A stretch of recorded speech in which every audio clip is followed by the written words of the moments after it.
नमस्कार दोस्तों आज हम एक ऐसी सच्ची कहानी लेके आए हैं जहां एक 22 साल की लड़की का कत्ल होता है।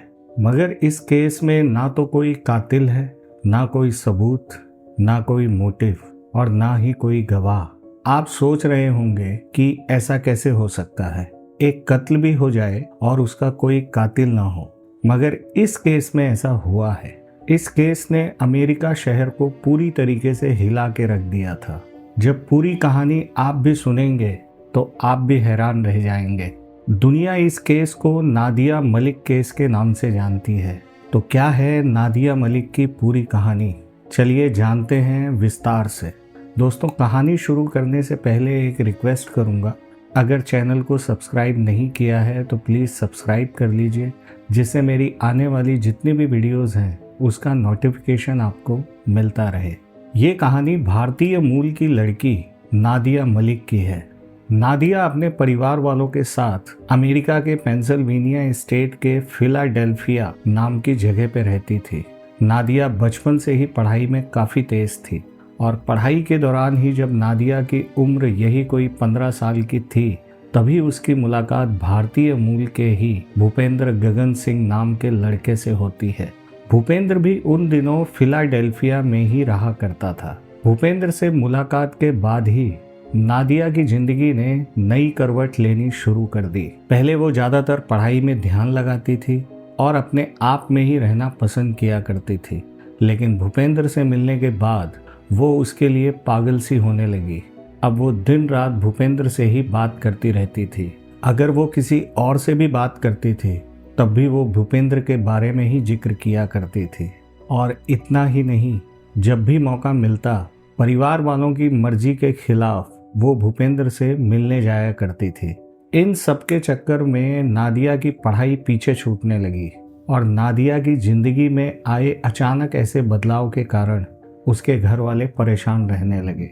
उन्होंने नादिया को समझाने की काफ़ी कोशिश की, मगर नादिया को भूपेंद्र के अलावा ना कुछ दिखाई देता था और ना ही उसकी बातों के अलावा किसी और की बात सुनाई देती थी। भूपेंद्र के प्यार में नादिया इतनी खो गई थी, जब परिवार वालों ने उसे समझाया तो उसने अपने परिवार से सारे रिश्ते ख़त्म कर लिए और भूपेंद्र के साथ रहने लगी। नादिया और भूपेंद्र ने शादी नहीं की, लेकिन फिर भी साथ रहने लगे। इसी दौरान नादिया ने एक बेटे को जन्म दिया। नादिया अपने परिवार को भुलाकर भूपेंद्र और अपने बेटे के साथ जिंदगी बिताने लगी। साल 2012, नादिया अब 3 बच्चों की मां बन चुकी थी। सब कुछ ठीक चल रहा था, लेकिन अचानक 28 फरवरी 2012 को एक दुखद घटना घटी। नादिया और भूपेंद्र अपनी 3 महीने की बेटी अलीना सिंह के साथ कार में कहीं जा रहे थे। अचानक मार्केट में अलीना को सांस लेने में तकलीफ होने लगी। नादिया और भूपेंद्र ने उसे संभालने की भरपूर कोशिश की, मगर बच्ची की हालत में कोई सुधार नहीं आया। नादिया अपनी बेटी की हालत देखकर बहुत घबरा गई थी, मगर यहीं पर भूपेंद्र ने एक ऐसा कदम उठाया, उसकी उम्मीद किसी को नहीं थी। मरती हुई बेटी को छोड़कर भूपेंद्र वहां से कहते हुए भाग गया, इसे तुम ही संभालो और तुम ही पुलिस को कॉल करो और उनकी मदद मांगो, मैं कुछ नहीं जानता। थोड़ी देर में पुलिस की टीम और मेडिकल की टीम वहां पहुंच जाती है, मगर तब तक अलीना दम तोड़ चुकी थी। पुलिस ने पोस्टमार्टम करवाया, मगर हैरानी की बात यह थी कि मौत की सटीक वजह का कोई पता नहीं चला। हालांकि कुछ हिंट्स मिले थे कि बच्ची मस्कुलर डिसऑर्डर से ग्रसित थी, मगर मौत का तरीका स्वाभाविक नहीं लग रहा था। चूंकि भूपेंद्र वहां से भाग चुका था, इसलिए पुलिस को उस पर शक हुआ, मगर कोई पुख्ता सबूत नहीं मिला। अलीना की मौत एक रहस्य बन के रह गई। बेटी की मौत के बाद नादिया के घर वालों ने उसे वापस बुलाने की भरपूर कोशिश की, मगर वो नहीं मानी। हालांकि अब यहाँ नादिया और भूपेंद्र के बीच जो रिश्ते थे वो खराब हो चुके थे। अक्सर लड़ाई झगड़े और मारपीट होने लगी। नादिया की बहन मोना मलिक के मुताबिक भूपेंद्र अक्सर नादिया पर हाथ उठाता था। नादिया अब इस रिश्ते से निकलना चाहती थी और इसी दौरान उसकी मुलाकात थॉमस सिंह से होती है। थॉमस अमेरिकी आर्मी से लौटा था और इंजीनियरिंग कर रहा था। नादिया थॉमस के करीब आने लगी और थॉमस ने उसे भूपेंद्र से अलग होने की सलाह दी। और साल 2014 में नादिया ने फिर से अपनी पढ़ाई शुरू की और डॉक्टर बनने के लिए एंट्रेंस एग्ज़ाम की तैयारी करने लगी। लेकिन फरवरी 2014 में भूपेंद्र को थॉमस के बारे में पता चल गया, जिसके बाद उसने नादिया को बुरी तरीके से पीटा। नादिया ने अब उसे हमेशा के लिए छोड़ने का मन बना लिया। भूपेंद्र ने थॉमस को धमकी भरा मैसेज भेजा, अगर तुम नादिया की ज़िंदगी से बाहर नहीं हुए तो तुम उसे कभी भी नहीं देख पाओगे। जब नादिया बेबस हो गई तो उसने अपने भाई खालिद को फ़ोन किया। 9 फरवरी 2014 खालिद ने भूपेंद्र को फ़ोन किया और नादिया को छोड़ने को कहा।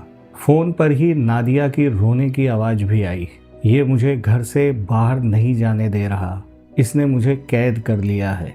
वो अपने भाई से बोल रही थी कि मुझे बचाओ। इससे पहले कि खालिद कुछ कह पाता, फ़ोन कट गया। खालिद ने तुरंत पुलिस को खबर दी, लेकिन जब पुलिस भूपेंद्र के घर पहुंची तो वहां कोई नहीं मिला। नादिया और उनकी ब्लैक निशान कार गायब थी। 10 फरवरी को आधिकारिक शिकायत दर्ज कराई गई। नादिया के मोबाइल से खालिद को मैसेज आने लगे। भूपेंद्र ने लिखा, तुम हार गए और मैं जीत गया, अब वो घर कभी वापस नहीं आएगी। इसके बाद उसने नादिया की आवाज़ सुनाने के बदले खालिद से पैसों की मांग करनी शुरू की। खालिद ने सबूत मांगा तो भूपेंद्र का आखिरी मैसेज था, आज के बाद तुम कभी भी नादिया की आवाज़ नहीं सुन पाओगे। पुलिस ने मोबाइल को ट्रैक करना शुरू किया। लोकेशन बार बार चेंज हो रही थी।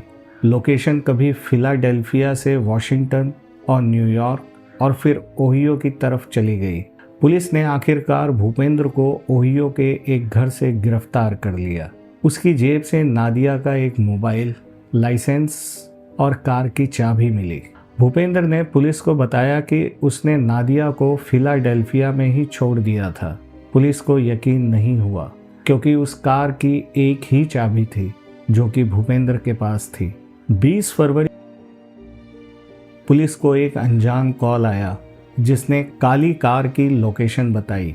पुलिस वहां पहुंची तो देखा कि कार बर्फ से ढकी थी और उस पर 8 पार्किंग टिकट्स थे।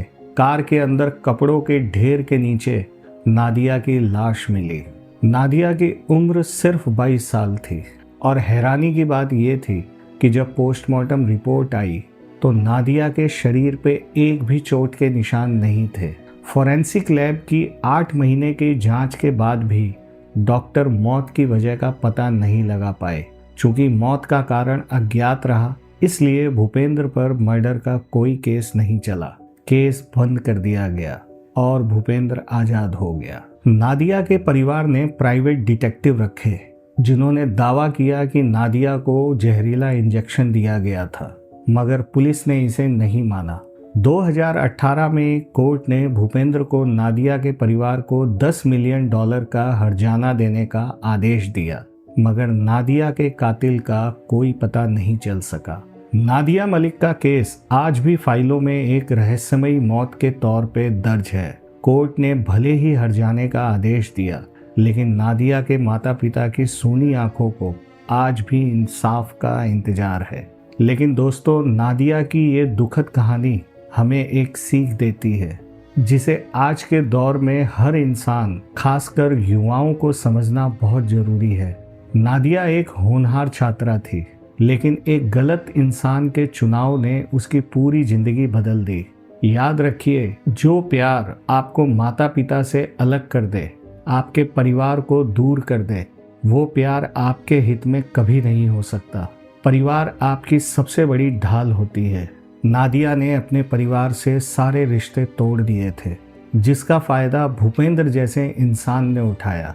किसी के लिए भी अपनों का साथ मत छोड़िए। रिश्ते में शुरुआत में ही मिलने वाले खतरों के संकेतों को नज़रअंदाज ना करें। अगर आपका पार्टनर आपको कंट्रोल करने की कोशिश करता है, आपको अपनों से मिलने के लिए रोकता है या आप पे हाथ उठाता है, तो समझ जाइए कि ये प्यार नहीं है, ये मानसिक गुलामी है और हिंसा की शुरुआत है। शोषण को सहना उसे बढ़ावा देने जैसा है। नादिया ने काफी समय तक भूपेंद्र के जुल्मों को सहा। अगर उसने समय रहते मदद मांगी होती और या फिर वो पहले से ही इन रिश्तों से अलग हो गई होती तो शायद वो आज हमारे बीच में होती। अगर आपके आसपास भी कुछ ऐसा हो तो खामोश ना रहें, कानून और अपनों की मदद लें। नादिया मलिक आज हमारे बीच में नहीं है, लेकिन उसकी कहानी हमें सिखाती है कि जागरूकता ही बचाव है। दोस्तों, आपके अनुसार नादिया का कातिल कौन हो सकता है? क्या वाकई भूपेंद्र ने एक परफेक्ट मर्डर किया था? कमेंट बॉक्स में अपनी राय जरूर दें। और अगर वीडियो पसंद आया हो, ये कहानी पसंद आई हो, तो लाइक और शेयर जरूर करें। मिलते हैं एक नई कहानी के साथ। तब तक सतर्क रहें, सावधान रहें और अपनों के करीब रहें। नमस्कार।